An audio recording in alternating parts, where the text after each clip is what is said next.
Video देखने से पहले सब्सक्राइब जरूर करें फ्रेंड्स, कुछ हेल्प मिलेगा मुझे। आज इस वीडियो में जानेंगे कि कैसे एक राजा श्री बन गया और पुत्र संतान प्राप्ति की। चलिए शुरू करते हैं। राजा इल, जिसने स्त्री बनकर पुत्र को जन्म दिया। अपना समाज आज भी इतने खुले विचारों का नहीं कि लैंगिक वर्जनाओं पर खुलकर बात की जा सके। मगर एक राजा इल की कहानी सुनिए जो स्त्री बन गया, दूसरे राजा से शादी की और एक बेटे को जन्म भी दिया। ऋग्वेद। महादेव शिव का एक रूप अर्धनारीश्वर वाला है।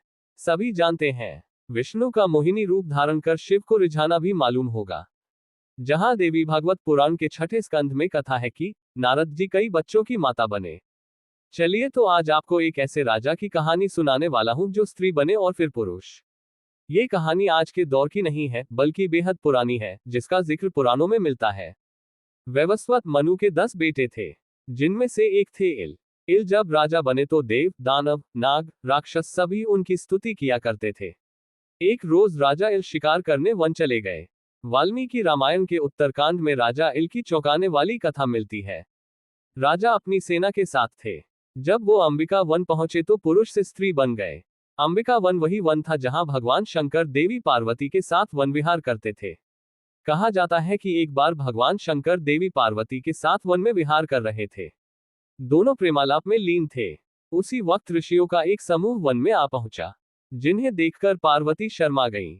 पार्वती की ये दशा देखकर भगवान शिव को ऋषियों का अचानक वन में प्रवेश करना अच्छा नहीं लगा। तब उन्होंने शाप देते हुए कहा, आज से जो पुरुष इस वन में प्रवेश करेगा वह स्त्री हो जाएगा। तब से पुरुषों ने उस वन में जाना बंद कर दिया और वह जगह अंबिका वन नाम से मशहूर होकर शिव पार्वती का सुरक्षित पुण्य स्थल बन गया। लेकिन राजा इल जब शिकार करते करते अंबिका वन में प्रवेश कर गए तो वो शिव के इसी शाप का शिकार हो गए। इतना ही नहीं, उनकी सेना के पुरुष भी स्त्री बन गए और घोड़ा भी घोड़ी बन गया।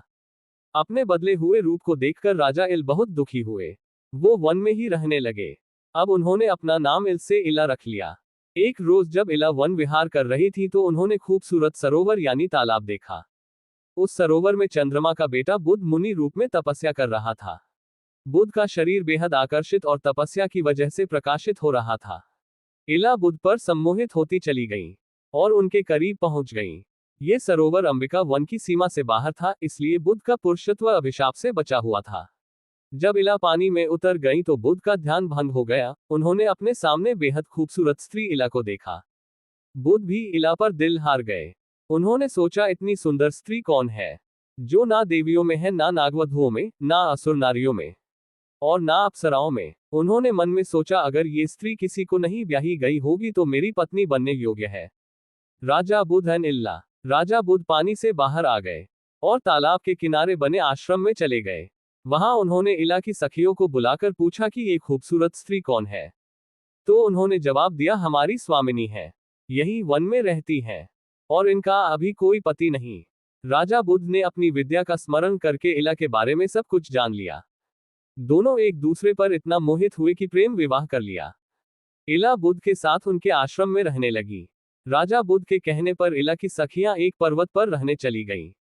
कहा जाता है कि उन सखियों से किन्नर जाति अस्तित्व में आई। कुछ समय बाद इला और बुध के यहाँ एक बेटा पैदा हुआ। नाम रखा गया पुरूरवा। बुध के आश्रम में अब इला को स्त्री बनकर रहते हुए कई साल बीत गए थे। एक दिन इला को उनके बेटे पुरूरवा ने दुखी देखा। जब दुख का कारण जानना चाहा तो इला ने अपने स्त्री बनने की पूरी कहानी सुना डाली। मां के इस दुख को दूर करने के लिए पुरूरवा पिता बुध के पास पहुंचे। तब राजा बुध बोले, वत्स, मैं राजा इल के इला बनने की पूरी कथा भली भांति जानता हूं। मैं ये भी जानता हूं कि भगवान शिव और देवी पार्वती के कृपा प्रसाद से ही उनका उद्धार हो सकता है। इसलिए तुम गौतमी गंगा नदी के तट पर जाकर उनकी आराधना करो। भगवान शिव और पार्वती सदा वहां विराजमान रहते हैं। वे अवश्य तुम्हारी इच्छा पूर्ण करेंगे। पिता की बात सुनकर पुरूरवा खुश हो गए और अपनी मां को अभिशाप से मुक्त कराने के लिए गौतमी के तट पर स्नान करके भगवान शिव की स्तुति करने लगे।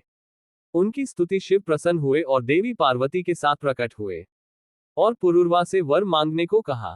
पुरूरवा ने कहा, आपकी लीला न्यारी है, मेरी मां इला को दोबारा इल बना दें। भगवान शिव बोले, वत्स, राजा इल गौतमी गंगा में स्नान करने के बाद पुनः अपने वास्तविक रूप में परिवर्तित हो जाएंगे। इला ने गौतमी गंगा में स्नान किया और दोबारा राजा इल बन गई। इस तरह पुरुष का पुरुष के साथ संबंध बनाने की कई कथाएं हैं। श्री कृष्ण लीला में एक प्रसंग मिलता है कि कान्हा के साथ रासलीला रचाने के लिए भगवान शिव गोपी का रूप धारण करके आए। महाभारत विजय के लिए श्री कृष्ण को अर्जुन के पुत्र रावण से विवाह करना पड़ा था। इस तरह पौराणिक कथाओं में अप्राकृतिक संबंधों को लेकर कई कथाएं हैं, और इनमें किसी तरह का अपराध बोध नहीं दिखता है।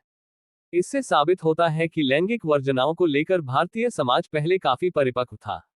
जब आप ये बात कहते हैं कि सब ईश्वर की संतान है, तो फिर ये हक आपको किस भगवान ने दिया कि आप उनकी संतानों में भेद पैदा करें? राजा इल गौतमी गंगा में स्नान करने के बाद पुनः अपने वास्तविक रूप में परिवर्तित हो जाएंगे। इला ने गौतमी गंगा में स्नान किया और दोबारा राजा इल बन गई। इस तरह पुरुष का पुरुष के साथ संबंध बनाने की कई कथाएं हैं।